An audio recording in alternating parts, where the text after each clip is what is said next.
welcome everybody. Welcome Good to. Good evening, everyone. Hi. Well, hello. Well, hello. I think that's the first time we've spoken to each other all day. Well, welcome to our 4th edition, season 2 of WAW, World According to Boot, where important topics of the day are largely ignored. And foolishness reigns supreme. And we're here to ask the eternal question. Okay, because we never asked that. What's happening? What's happening? Yes. So what do you mean we never asked that? We kind of got out. We kind of got out of the habit of it. But we're getting back into it. So we are happy to talk about our guest tonight, longtime friend of ours. I feel like everybody's our friend. We need to stop having friends on our show. I mean, do you feel like that's what it is? We just have a lot of friends. We might be a little nepotistic about it.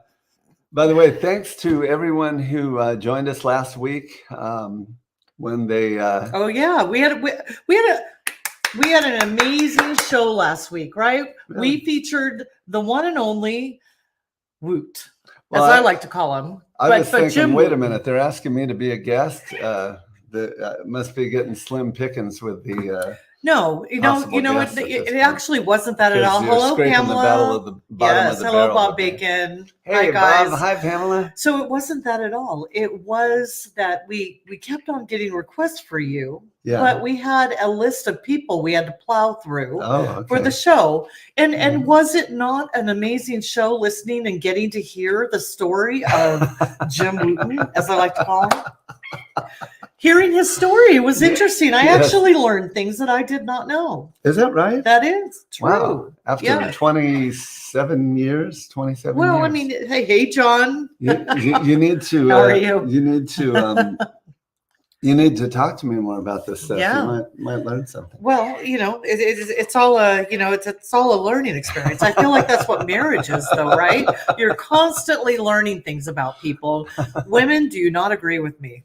Because it is a constant learning experience. It is. Yeah. It absolutely Don't is. be agreeing with me because you know everything about me. It's me that's learning about you. I don't think I know everything, guys. Honestly. I don't know everything. Hey, Nick. Nick just joined us.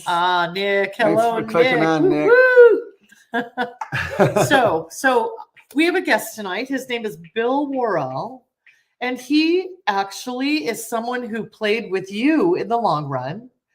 He is the former guitar player of America. He has an amazing, and I have a hard time with this. Not solo. Why do I keep on calling it solo? Hi, MG. Hey, Hi, MG. Rick. Hey, Rick.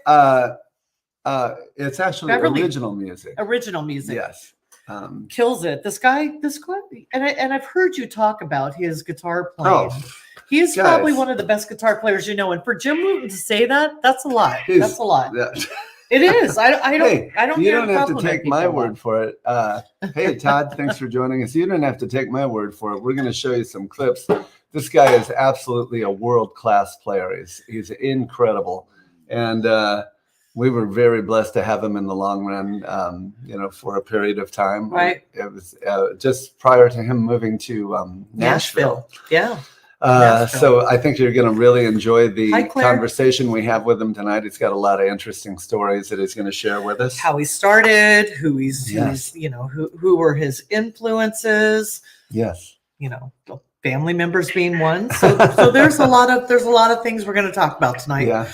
But before we do that, MG says Mary Grace. Mary Grace says my favorite was Brenda thinking the little old man uncle could still play. I can't even tell you. Yeah, Les Paul. Les Paul. So Jim's uncle, Les Paul. So Jim, but the only thing you did was tell me that we're going to go see my uncle play at the House of Blues. That's right. Yeah. And I was not raised with music, so I did not know music very well. Yes. And Jim says, "Oh, my uncle's musician. We're going to go see him play at the House of Blues." And I'm like, oh, "Okay, we'll go." And this was during our early dating years. Yeah. And in my head, I was thinking, wow, this guy is really old and he plays well. I mean, is that what you were thinking? Well, I was thinking, and then come to find out, I was watching Les Paul play, and I learned more about him actually. Oh, sure. But I have to tell you, he loved Jim. He was so proud of Jim, And I wish I would have gotten the chance. I mean, you had a chance to grow up with Les, so you got those years.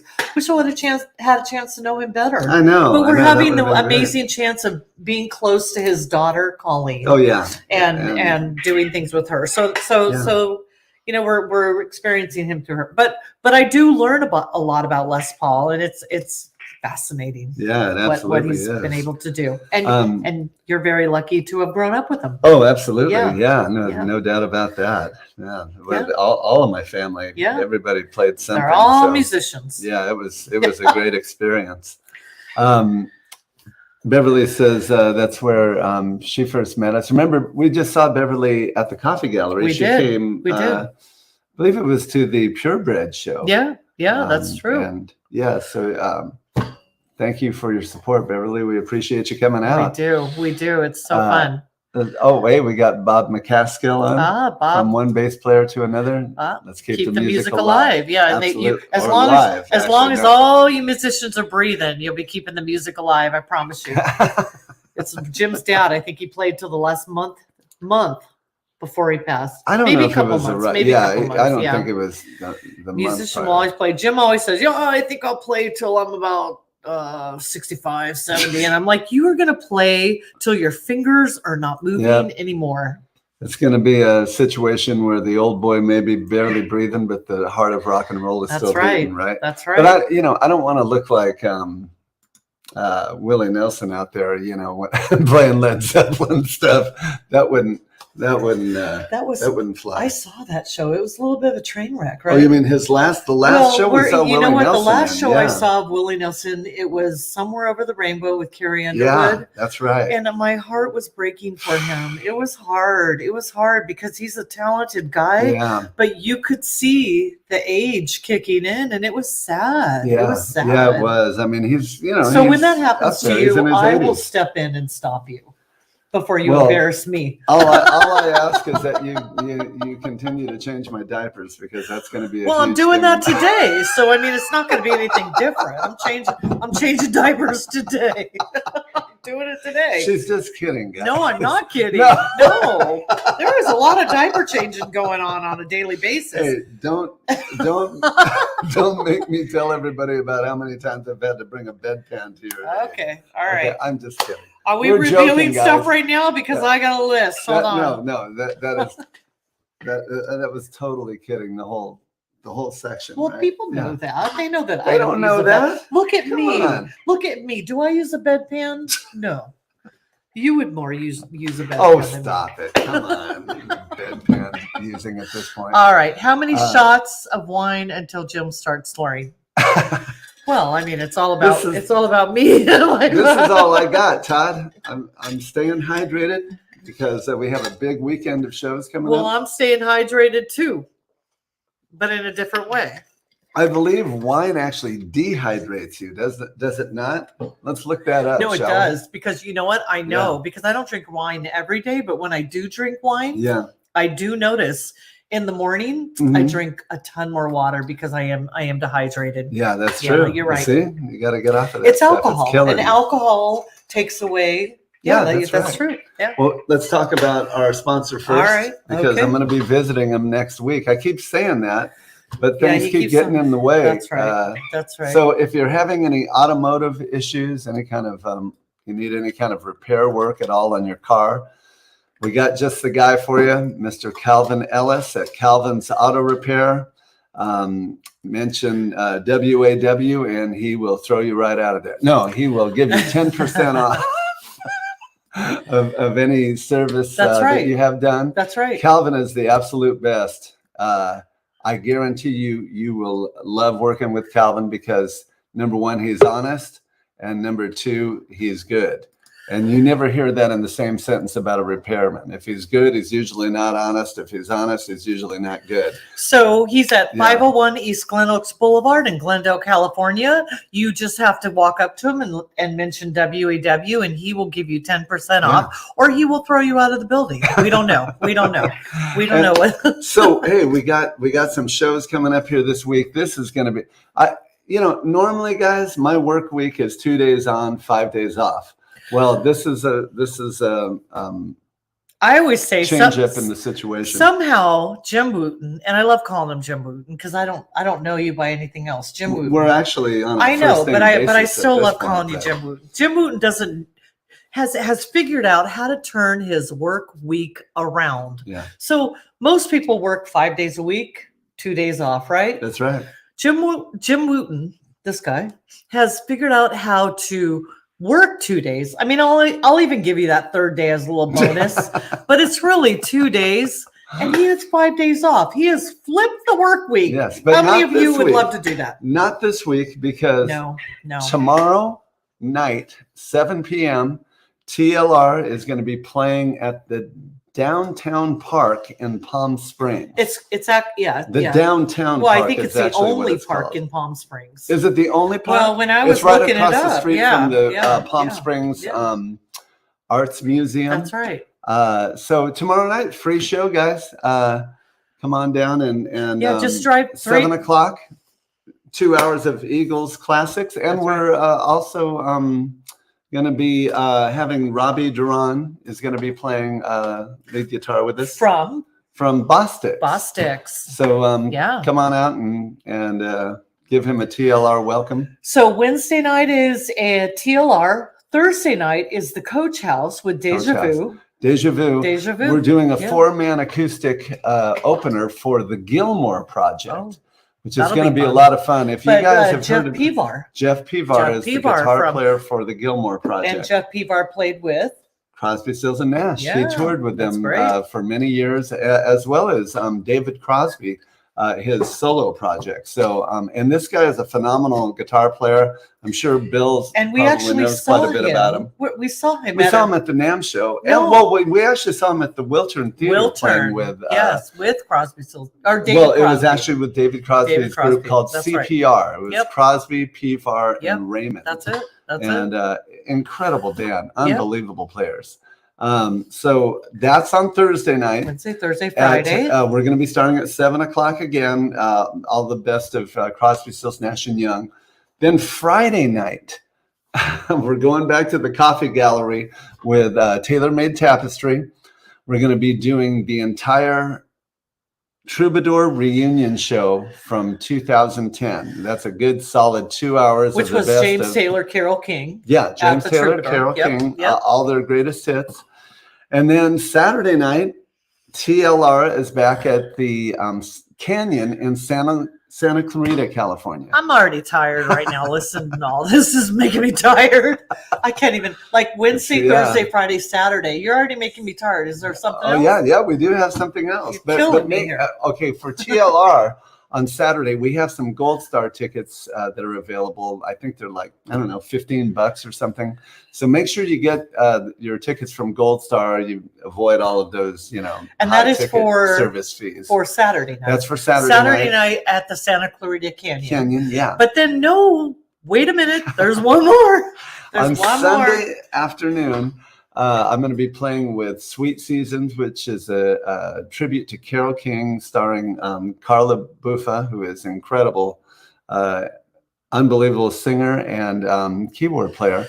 We're going to be doing the entire Tapestry album for the first set. Did you know that? No, I mean, I feel like I might have heard that. But. Yeah, we're doing the Tapestry album in its entirety to start the show. And then we're doing all her other greatest hits for the second set. Hey, Veronica. Hey, Todd. And that's at Alva's showroom in San Pedro, California at 4 p.m. So you have Alva's Wednesday, Thursday, Friday, Saturday, Sunday. So Jim is working a 5-day work week for the first time in his entire life. It's going to seem too much like work, guys, but it's going to be a lot of fun. And believe me, he's going to spend the entire next week recovering. Yeah, because absolutely, guys. That's what Jim Wooten does. We may be doing WAW from the bed next week.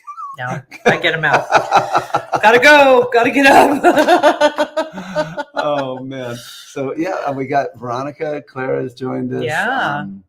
Get to work, dude. Hey, Manny says, get to work. No, I say that every day. I'm like, Jim's like, I'm going to work now. And I'm like, going to work to have people like cheer for you and praise you and be happy. But you know what? Honestly, I mean, all kidding aside, I know The 90 minutes that Jim is on stage, I see all the back end of everything a musician does. And there's a heck of a lot of stuff that goes into that.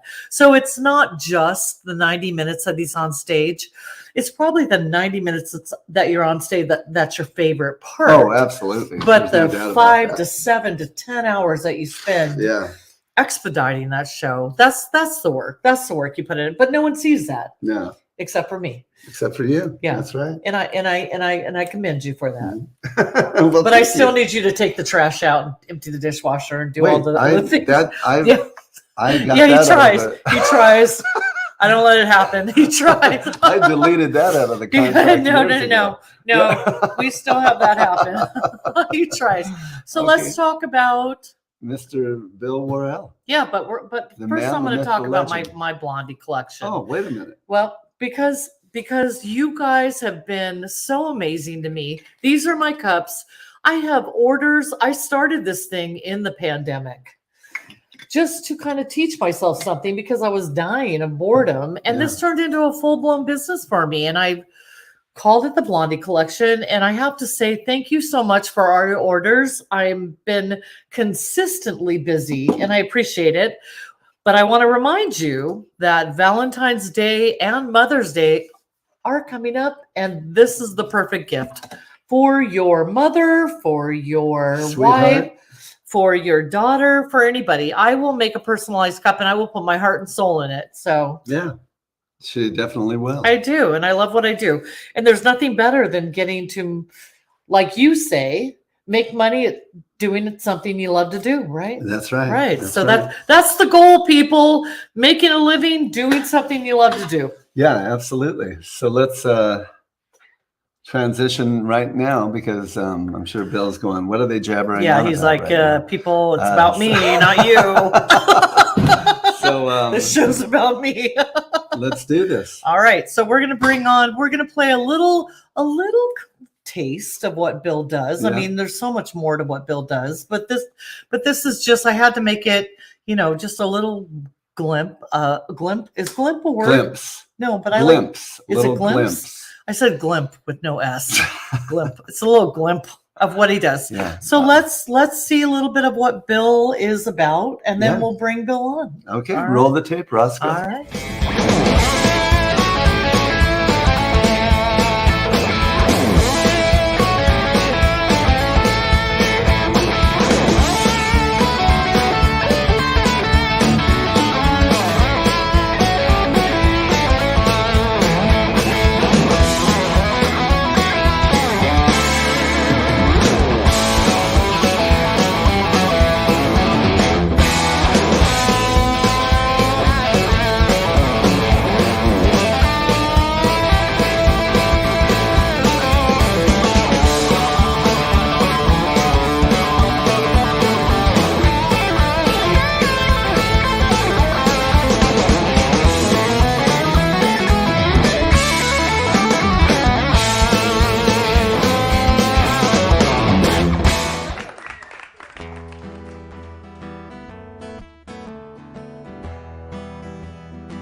I'm telling you right now that is my favorite part of.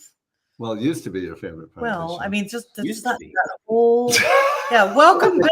Bill Worrell guitar solo, like the solo guitar solo, that part.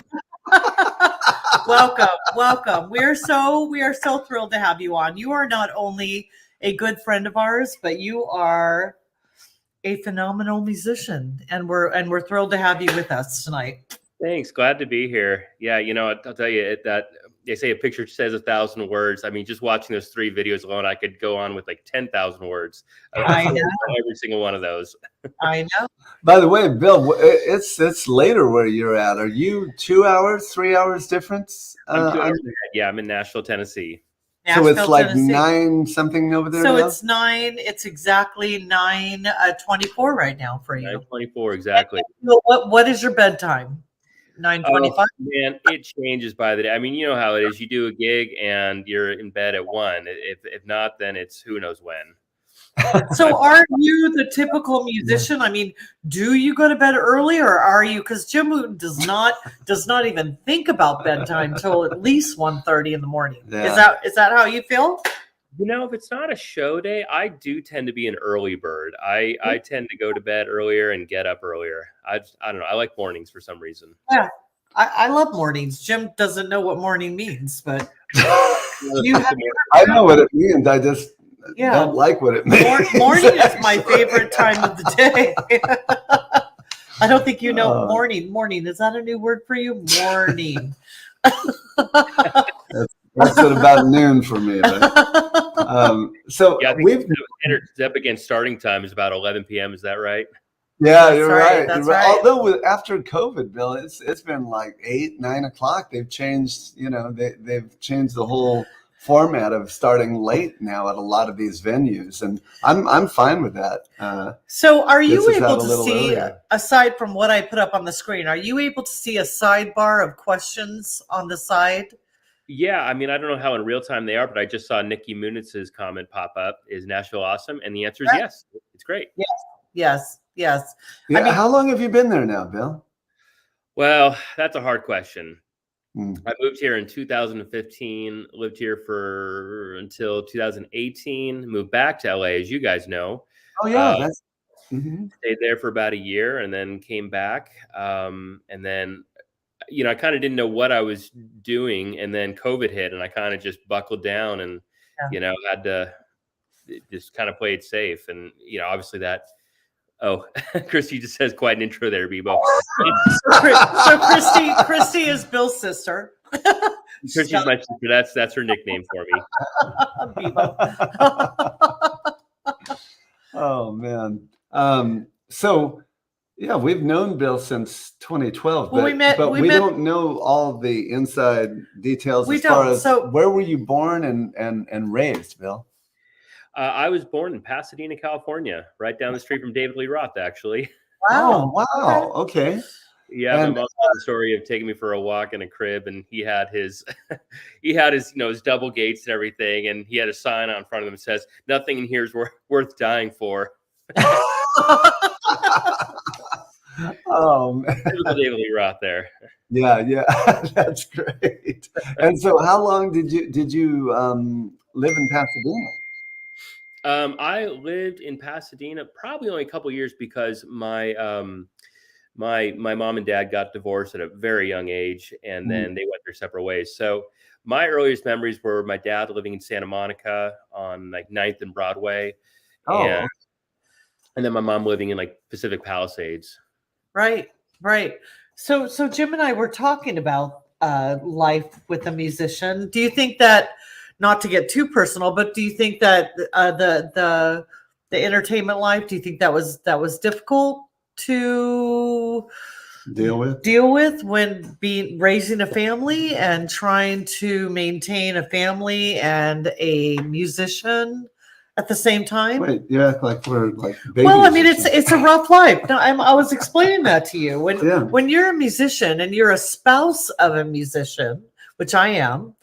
You have to be okay with certain sacrifices and also have to verbalize the things that you need them to be present for. So being a spouse of a musician, not everyone can do it. It's not a easy task, but there are a lot of rewards at the same time. So you have to take the rewards and realize there are some sacrifices at the same time. Well, I'm certainly not an expert at it, but I'm definitely trying to get better at the whole situation.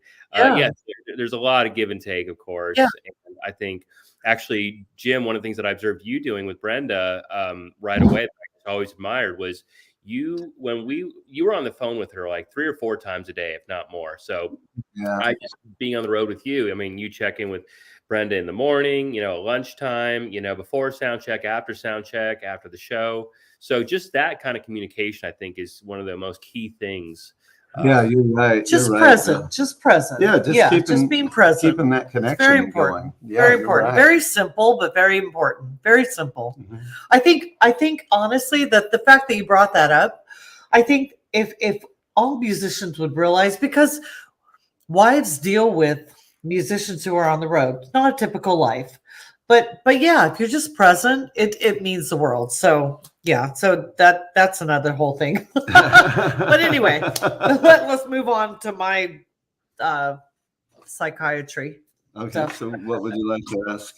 Well, I mean, so when did you really realize that you wanted to be a musician? I mean, when was your first time that you felt the excitement of being a musician? The urge to want to be a musician. Yeah. Well, I can tell you exactly. I mean, and I'll preface it by saying, I mean, my dad always had a guitar around the house. We'll talk about him in a little bit, I think. But actually real quick, he was playing guitar for Natalie Cole in the 80s. He always jokes about he didn't attend his high school graduation because he had a band and they were going on the road. And so, I mean, he graduated, of course, but I mean, they hit the road as quick as they could. And he was with this band called Time Machine in the 70s. And then that led to Natalie Cole in the 80s. And,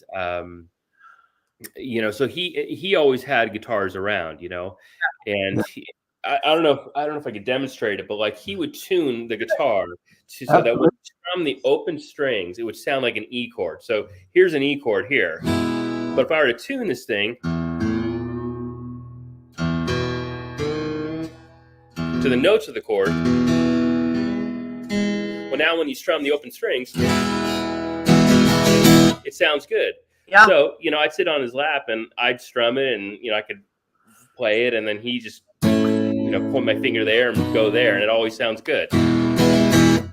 So, but I think the thing that, two things actually. One, the first thing that made me go, okay, guitar is really cool. And this is piquing my interest is Marty McFly on Back to the Future. He does Johnny B. Good chords. Tell me how to play that. That's so cool. Yeah. But probably possibly more significant than that was in 1996, he went on the road with Pat Benatar. And now at this point, he had transitioned from playing guitar to being a live front of house sound man. Yes. And by that point, he'd worked with Edgar Winter, Dave Mason, Fleetwood Mac, I think Sheena Easton by that point. But Pat Benatar actually heard Fleetwood Mac. They did a tour together, and it was Fleetwood Mac, Mario Speedwagon, and Pat Benatar. And Neil Giraldo, who is Pat Benatar's husband and guitar player and producer, came out and said, Fleetwood Mac sounds way better than us. Who's their sound guy? And it was my dad. And so they said, we're taking you. You're our guy for next year. Oh, that's funny. That is hilarious. But anyway, the point is, and I'm going off rails here, but I got to actually go on the tour with him. I was 11 years old at that point. Wow. And I got to go live on the bus with Pat and Neil, and they had their kids that were my age, Haley. Yeah. And watching Neil Giraldo play guitar, I mean, on the side of the stage, I don't know if any of the audience has seen him actually play. He is a fire-breathing monster. Oh yeah. I can't even imagine. We saw him not too long ago, actually. We did. Probably, maybe about 4 or 5 years ago now. Yeah. So your dad actually because we met your dad in 2012, but your dad was a sound man for America. But your dad, and I didn't know this, was a guitar player. Yeah. So should we show a little Yeah. Glimpse. I feel like I've made up a new word. You have. We now know what it is. A little glip.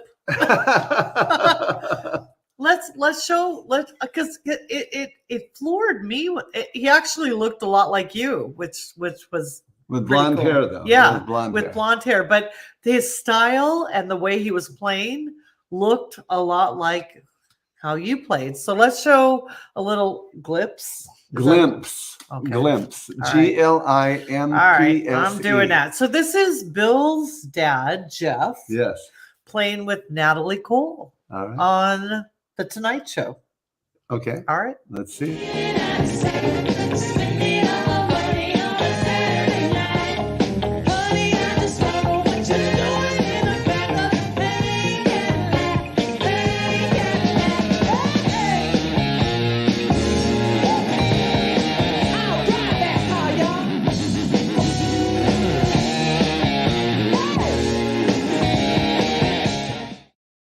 That's awesome.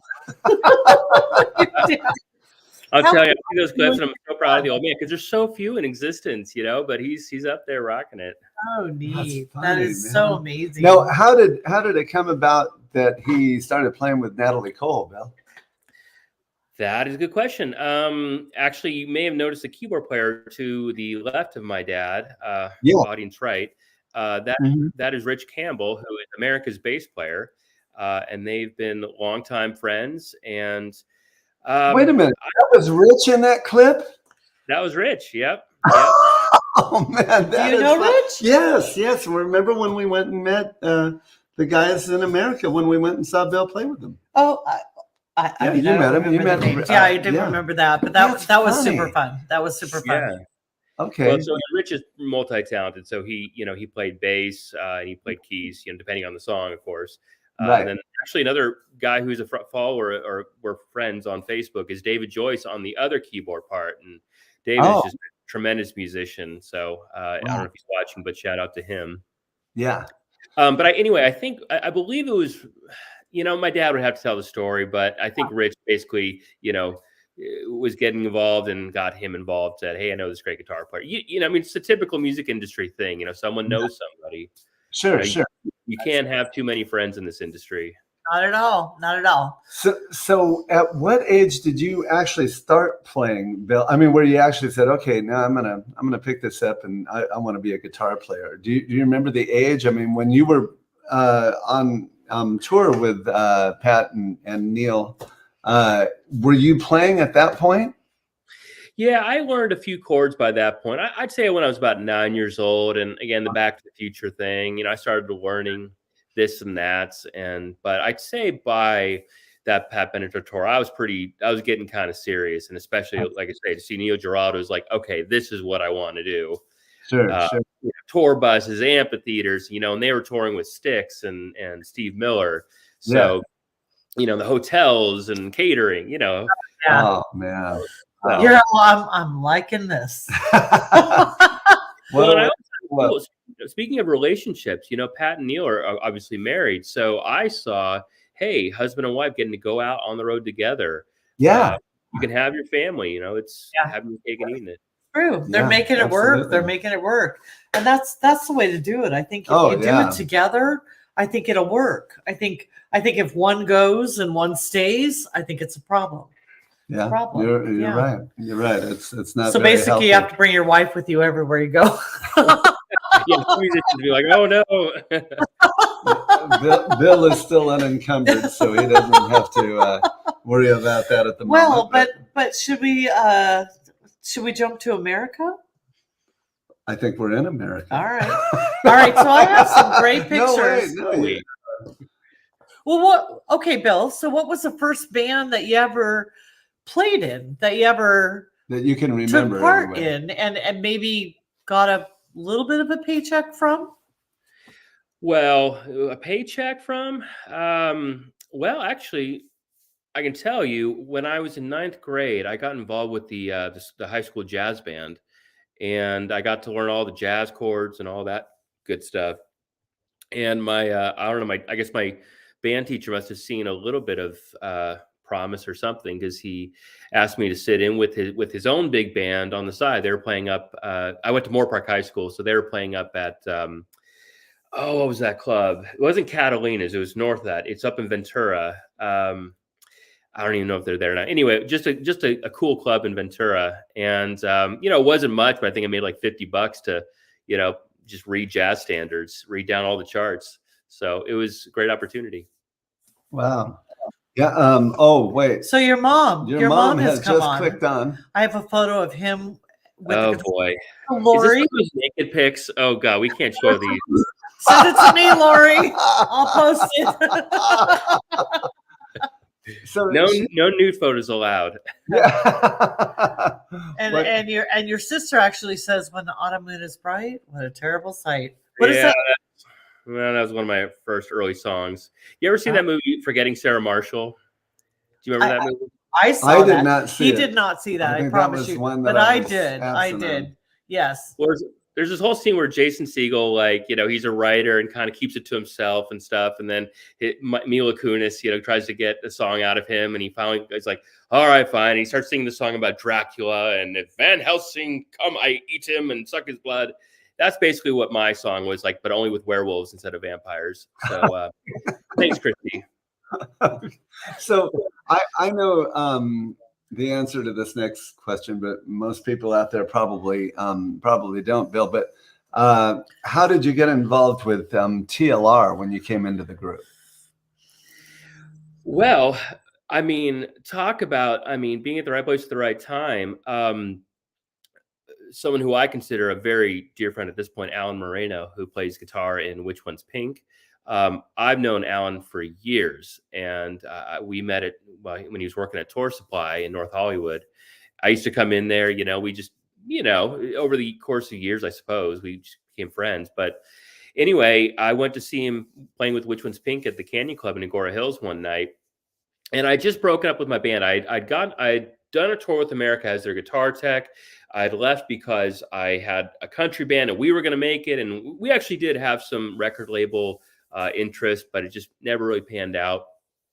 And, I was kind of licking my wounds and kind of needing money and stuff. So anyway, in between sets, I went up to Alan, and said, "Hey man, how's it go?" And he's like, "Good. How are you?" I said, "Well, I'm out of a job and band broke up. So if you know anyone who needs a guitar player, let me know." And he said, "Well, actually, there's this band called The Long Run. There's this guy, Gary Grantham, who has been asking for a guitar player." Yes.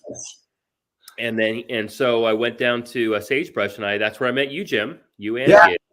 Yeah, that's right. I remember that. And man, when you came into the group, what a great boost, man. Yeah. It was like, well, initially we were going to use you as a sub on some of the shows that one of our other guitar player was not able to make. And then after we played with you the first time, I'd looked at Gig and said, "Hey, you know what? He can't be the sub. He's the guy from now on." So, you became the first call at that point, and it just elevated the group. It did, and it was so fun. It was such a fun time. And by the way, guys, Bill does still play with us from time to time. If we need somebody to step in on a gig, we'll fly him out, and he comes and plays with us. So. Yeah, we're just asking Bill when he's ready to move back to California and sink all of his funds into his living. Because Nashville, is it considerably cheaper to live in Nashville than it is in California? Well, it used to be. I don't know. House prices are skyrocketing now. So I don't know what the gap is at this point, but we'll say yes. Yeah. At least the gas is cheaper anyway. Right.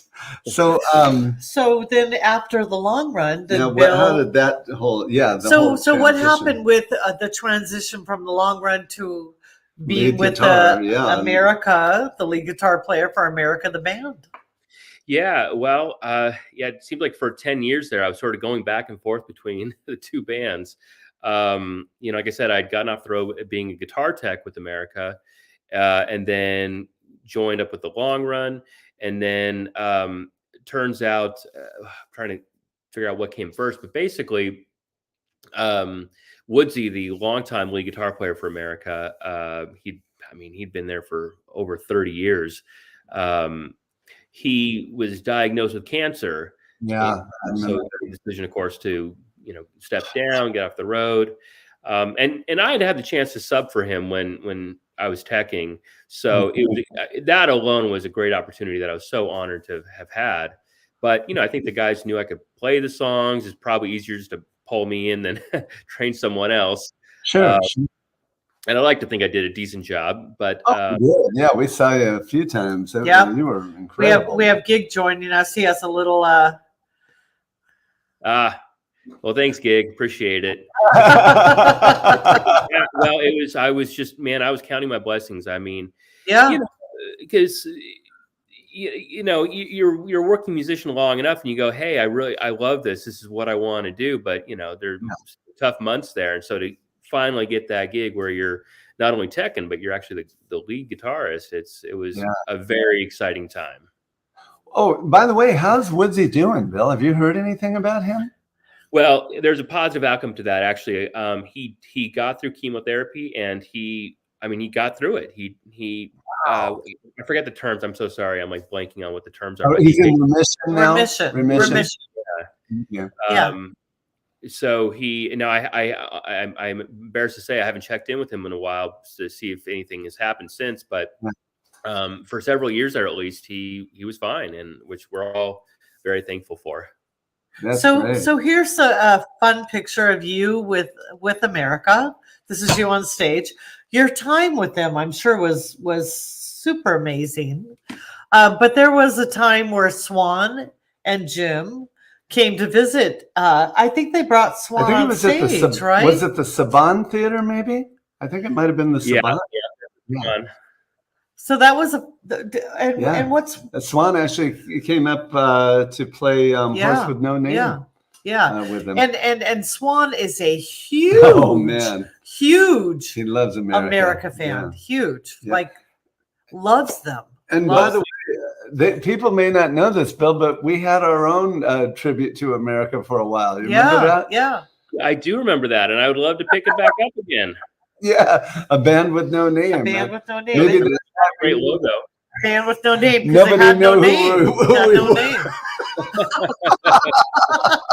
I'm gonna need you to kick that back up again. Yeah, I think that'd be a lot of fun. Although we had a great time with that. We did a couple shows anyway. Yeah. Together. Yeah.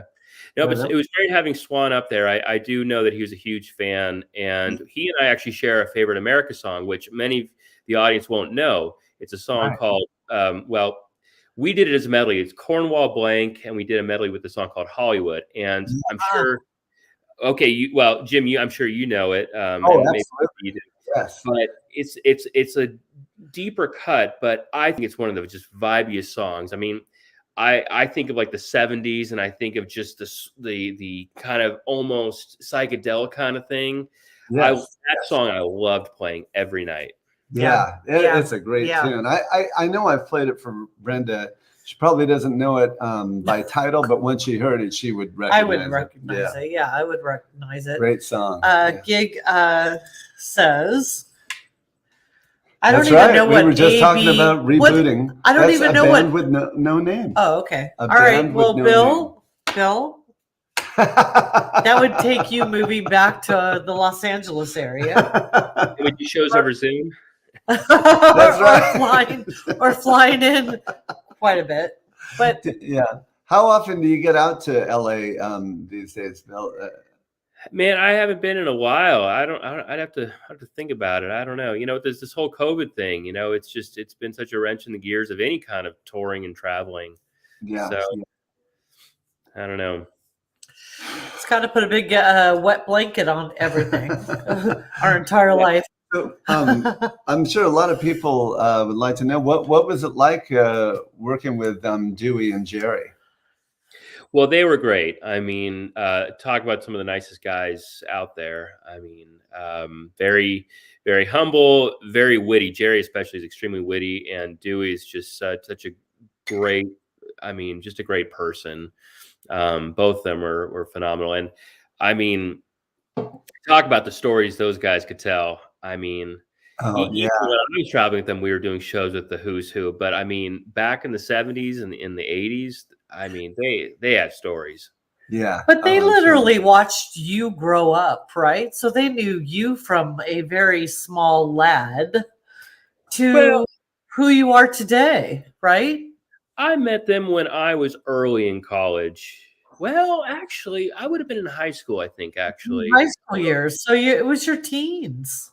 Yeah. So, and that's something I kind of mull over a lot, and I talk a little bit about it. Is, I was very lucky that they invited me, even as a guitar tech, because I jumped on tour right out of college, and I'd like to think at the time I was mature-ish for my age, but still, you're in your early 20s. I mean, compared to guys that are a generation older, I mean, there's going to be some amount of maturity differences there. So I just appreciate that they put up with me. Well, were you a fan of their music from the time your dad started working with them, or was it kind of an acquired taste for you? It was not an acquired taste. I was immediately a fan as soon as I heard them, but I will admit that I did not know their songs before my dad worked for them. Right. So going to the shows and, going, oh, okay, cool. But I immediately got it. I mean, their stuff for some reason reminds me of that movie Almost Famous. Do you remember that? Oh, yeah, I sure. do. Yes. Absolutely. There's something about, I mean, I know it's a little different musically, but just something about them and that time period. I always felt like Russ Hammond from that band on stage every night. I'm showing my cards too much. So let's talk about, you did the long run, you did America, and then you consistently did your solo stuff. So original material. Original. I want to say solo, but it's original material. Yeah. So let's talk about that. How has that journey been for you? Yeah. Talk about a roller coaster. Yeah. It's a very strange time in the music industry. It's very saturated, and it's hard to stand out. And I get it. It really takes, I think, a lot for someone else who's trying to pitch their music to rope me in and get my attention. But I guess I've just always been someone who has written their own songs, and at this point, I guess I like doing it, and I try to just put it out there. I try to let people know about it humbly. I'm always appreciative when people say they like the stuff. I've always been I don't know. Well, I can go on and on, but it's a journey. Yeah.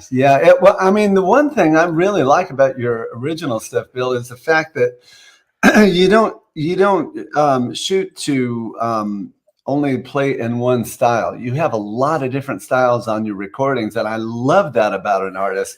I know some record companies don't really care for that because they kind of want you to, pigeonhole yourself into a certain, one style of play. But you've never done that, and that's one of the things I love about the Beatles and Zeppelin. There was so much variety. And if you direct your attention to the bottom ticker, if you go on BillWorrellOfficial.com/music, you're gonna see all the albums that Bill put out. And I'm gonna do a little bit of and you can talk about this, Bill. All 3 of your albums and then your prior albums are available on Amazon Music, Spotify. I mean, iTunes. And iTunes. Yes, that's right. So all together, Bill, you've got 7 recordings out at this point? Yeah, you could say that. I mean, Triptych, is technically one album that I released in 3 parts. Okay. But, you could also look at it as 3 small EPs. But sure, yeah, 7. I also had an album that's not currently available. At some point, it'd be nice to maybe, I don't know. It's one of those things where it's like one of my first recordings, and you go, okay, well, people get this and enjoy it because it's the first recording, or if someone who's never heard you before puts it on and they go, oh, who's this guy? This sound, the production's horrible. Is that then a liability? So, sure. anyway, that's not up. But thank you for spotlighting all that, though. Yeah. So Absolutely. the triptych, I see part 1, part 2, part 3. What are the difference between the 3 albums? Mostly stylistic, and it's hard for me to say what they are, but because I don't want to pigeonhole anything. I want people to form their own opinion. But Sure. I think the first one is a little more progressive, a little more musically intricate, has vocals. The second one's a little more pop, still vocals, of course. And then the third one is all instrumental. That's my Joe Satriani. Nice. Okay. Nice. That's great. Nice. Yeah, well, we encourage everybody out there to take a listen. Yes, and they can get it again on Spotify, Amazon Music, or iTunes. Yeah. So, and again, the bottom ticker, you guys go on this website, you'll be able to download these albums. Yeah. So let's jump to your endorsements, which you have so many endorsements right now. That is amazing. And we were talking about endorsements, and these, I mean, you played when we saw you. I think it might have been the last time we saw you, which was at NAMM 2020. Was it 2020? 2020? No, it was 2020. It was 2020. Yes. Oh, okay. Absolutely 2020. So NAMM, the last time NAMM was present was 2020. And then 3 weeks later, COVID hit. That's when yes. So when we saw Bill 2020, and he was doing a Ernie Ball live jam session, right? Let's show a little bit of that. Yes. This was good. Roll the tape, Roscoe. All right, I'm doing that. I'm just finding it.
So wow. So we were actually there that day. And Jim and I took a little shot with you. This is us at NAMM with you, where we were able to say hello. But yeah, that was when it all kind of came to a screeching halt. Yeah. For the next one, Jim, we got to get you on bass there and doing all the finger tapping bass. That would be fun. That would be fun. Where did you meet your bass player? It's Jamie, right? Is that his name? Yeah. Well, we went to high school together, but we never really talked. We were kind of in different, like, competing factions of musicians in high school. But we both went to different community colleges. Then we transferred to Cal State Northridge together, and all of a sudden it was like everything washed away, and we were like the best of friends. Both him and his brother, who's a guitar player, and like we became roommates. I mean, we were, iron sharpening iron when it comes to music. So we've just stayed in touch. Does he ever collaborate with you songwriting wise on any of the stuff, Bill? Yes, actually, I should send you guys some links. Actually, I can drop one. Is there a way to drop one in the chat? I don't know. I don't know if we're able to do it live. I've never done that preload stuff. Sorry, go ahead. Rick Williams says Bill never ceases to amaze me with his talent. He's pretty phenomenal, Rick. Yeah, thanks, Rick. Appreciate it. Rick is a great guy. Rick and his wife.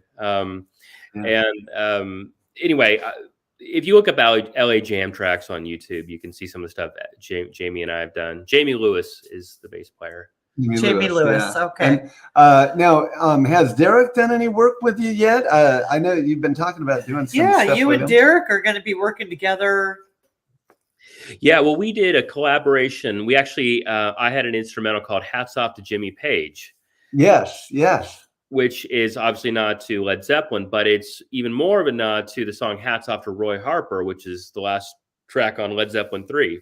Sure, sure. And I had a song that I kind of wrote in that same vibe, and I've been playing around with it for a while, and then I thought, well, it'd be nice to track this, and well, who am I going to get? And then I thought, well, Derek. Yeah. Talking. Yeah, man himself. Yeah, no, that's a perfect combo. Yeah, it'd be awesome. Derek is, man. I mean, after playing with him, doing Bonham, it's like, yeah, I don't want to play with anybody else at this point. That guy's just phenomenal. He's man. phenomenal. He's the best. He's the best. But I have some fun pictures. So here's one at NAMM with Steve Morse. That's the man himself. He's a very gracious guy. I gotta say, he came over and gave me a really big compliment that day. Yeah. And then we have another one. John Cowsill. Is this at NAMM as well? No, this is on tour with America. So this is a show we're doing with the Beach Boys. So that's on the right, Tim Bonham, who plays keys for the Beach Boys. And then on the left, Mr. John Cowsill, who many in your audience may know from the Cowsill bands. Cowsill, yes, that's right. That's right. That's right. Yeah. But then we have a fun one when you actually played at the Candlelight Pavilion with Zepp again for Symphony to Heaven. Yeah, that's right. Man, you guys had so many great musicians that night. I mean, that was what a fun show. It was so much fun. We got to do some more of those, Bill. Maybe we can fly you out to do some more of those shows with us. That was awesome. Well, I feel like we're back into the swing of things. So, Bill, start looking for a cheap flight to Burbank Airport. How much are flights running these days, Bill? Are they pretty expensive coming from Nashville? Oh, I haven't looked. You know how it is. They always got the deals going on. And but the great thing is, I can entice Bill with coming to Los Angeles, and you get to see your mom and your sister. Well, that's true. Yes, my mom and sister. My dad moved to Austin, Texas several years back, but my mom and sister are still there. So what city does your dad live in Texas? Well, he's just outside of Austin, so Pasadena. Oh, okay. That's his home base, but he's probably not there a whole lot because he's on tour with America most of the time, right? Well, he'll be going back out. Yeah. Wow. So, who are some of your favorite artists that you listen to on a regular basis, Bill? Well, anyone who knows me knows I'm a huge Dream Theater nut. Oh, so, yeah. I'm a big, and I've always been a Rush fan, but I've been getting more and more into them. I think, I don't know what it is just about guys in high school, but like we were all just Dream Theater nuts. So I got into that, but then you start digging into, okay, well, who are they influenced by?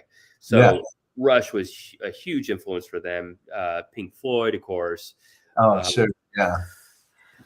Zeppelin, man, you know what I've been doing? I've been really getting back into Zeppelin, but tracing down like where they got a lot of those blues like lyrics from, and like right. So like that song by the Small Faces is it's basically Whole Lotta Love, you know. Oh yes, that's right. Yeah, like, I think to get to the chorus line, but just kind of tracking. Okay, where did they get? Now, some people get mad with Zeppelin that they stole it. To me, it was kind of like that was a time period. You were borrowing from this, and that's right. That's right. Absolutely. Yep. That's right. Now, you've had some kind of you've been in talks with Chicago about playing with them a bit, right? Is that still something in the works there that could happen? Well, we'll see. So I'll tell you the story. So back in July, Keith Howland, who I met years ago, he gave me a call and said, look, with COVID and stuff, management has recommended that everyone line up subs, it just makes sense. So would you like to be my official understudy? So I said, well, absolutely. I love the material. So he sent over the set list, gave me a rig rundown because I'd basically fly in and, use his stuff, possibly at the drop of a hat. So I, started learning the shows, and then anyway, fast forward to November, he actually broke his arm. He didn't get COVID, but he broke his wrist. And so of course he says, Bill's knows the stuff, and even Scott, the tech who sent me over the Pro Tools files with the board mix and solo tracks and stuff, said, Bill knows the stuff. Well, turns out that one of the other members had spoken to another guitar player, and he was at that show that night. He was at the show. So needless to say, he subbed in for him that night. And of course, you don't get over a broken wrist in one day. So Tony, his name is Tony Abroda. He's the current guy right now. He basically started subbing in for a few days. And then a few days later, Keith decided to hang it up for good. And he retired. And so Tony naturally got the gig. But, who knows? Technically, I'm on the sub list, so you never know. Yeah. No, that would be an amazing gig. That would be an amazing gig. I mean, America's an amazing gig, though. Yeah. I mean, that must have been a really super fun ride. I mean, you probably went all around the world with them, didn't you, Bill? And you did, yeah. All around the world, yep. Okay, so here's a good question. As amazing as it was and as fun as it was, did it ever get tiring? I mean, did you ever just not want to be traveling and just wanted, or was it excitement the whole time and you loved every minute of it? Well, I definitely am at an age now where, traveling, I'm a little more selective about. It has to be the right gig, I suppose, but I'm very happy being home. And that's something that I actually admire about you, Jim, is you play a lot of shows. You do a little bit of traveling, but there's a lot of nights that you're home, which is unlike many of the touring guys. Yeah, no, that's true. I am blessed to be able to spend, usually 5 nights at home with you. Yeah. And she, is doing her home business here. So we wake up together every day, spend, pretty much every day. And you come to all the shows too. So it's not like we're apart for any long period of time. Yeah. So it is a real blessing to be able to be here the majority of the time. Yeah. Family's really important to me. Yeah. 100%. Support and family. So do you have your original band up and going and like playing shows out there now, Bill? How is that working? Are you mainly just trying to push the recordings, or what's happening with all that? Well, I've mainly been pushing the online thing. I think a lot of people are doing that right now in the original world, trying to get an online following and then, kind of creating that demand and then setting up a show based on that. But I have actually been kicking around just booking something local. We got a lot of great venues here in Nashville, 3rd and Lindsley, Brooklyn Bowl, City Winery. It'd be great to get some gigs on the books there. Definitely. Well, so what's in the future? We know you have your new album, part 3, which is and pronounce that for me. Triptych, right? Triptych, part 3. That just came out. You can find it on Spotify, Amazon Music, or iTunes. If you guys pay attention to the ticker at the bottom, click on billworrellofficial.com/music and you'll be able to access those albums. He's fantastic. Yeah. You are one talented guy. And I like that you're in Nashville, but I don't like that you're in Nashville. I was here. Well, it's funny, Bill. After you joined, the Long Run, we had been playing for, a period of time. And then you had put up some videos of you with your trio. With Jamie was the bass player. I can't remember who the drummer was for those particular recordings, but you just put some up on your page. And I'm like, what? I called Gig and I said, man, Bill's holding out on us here. That is incredible stuff. Just unbelievable. I'm telling you, Long Run will switch misses his double neck partner. Yeah. Do you miss doing that? Oh, I mean, come on. I mean, the music is great. I mean, you couldn't ask for a better bunch of friends. There's so much to love. I mean, come on. You know, I am very. It's a better life in Nashville. I can imagine. Well, there's pros and cons. I'm very happy right now in Nashville. I've got a lot of wonderful things going on right now. A lot of things I'm very happy with. So yeah, got a wonderful girlfriend. So. Oh, I love that. Yeah, that helps, right? Helps. It always is a big plus. So to finish it off, Bill, do you, when you look back on your career so far, do you have any regrets? Would you have done anything differently over the years that you didn't do? I'm going to take the approach. There's a lot of things that, yes, older Bill would want to tell younger Bill, but I still will take the approach of, everything I did, every mistake I made, I learned from, and it brought me to where I am at this point. And again, there's a lot of great things that I'm happy with, Well, and every mistake you made led you to the path you're on right now. Absolutely. So technically they're not mistakes. They're just different paths that you take. So I don't ever believe any path in life is a mistake. I believe it's a junction to the next path. Sure. Yeah. Yeah. Well, thank you so much. And so when do we get to see you next? When is I don't know. It can't come too soon. I truly love both you guys, and I appreciate more than just you talking about music. I love getting to chat and catch up with you guys. Oh, absolutely. Yeah. No, it's been great. It's been great. You've been on our roster for a while. So we're so glad we had a chance to spend this time with you. And we look forward to where we could spend some time with you in person. Yeah, absolutely. So jump on a plane and get to Los Angeles. But when you come,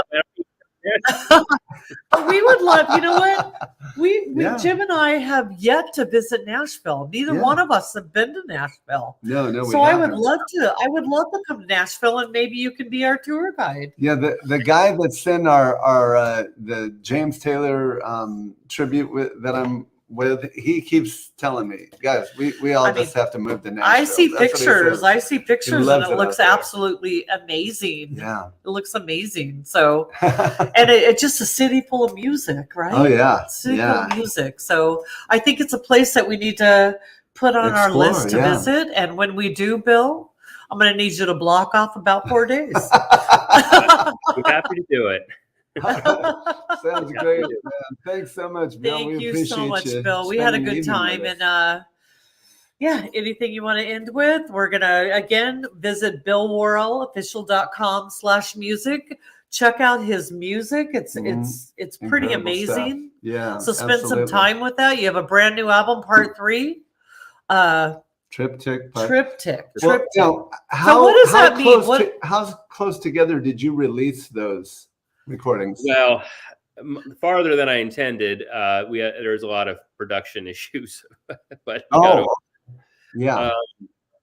I think they were really released over the course of about 2 years there altogether. Okay.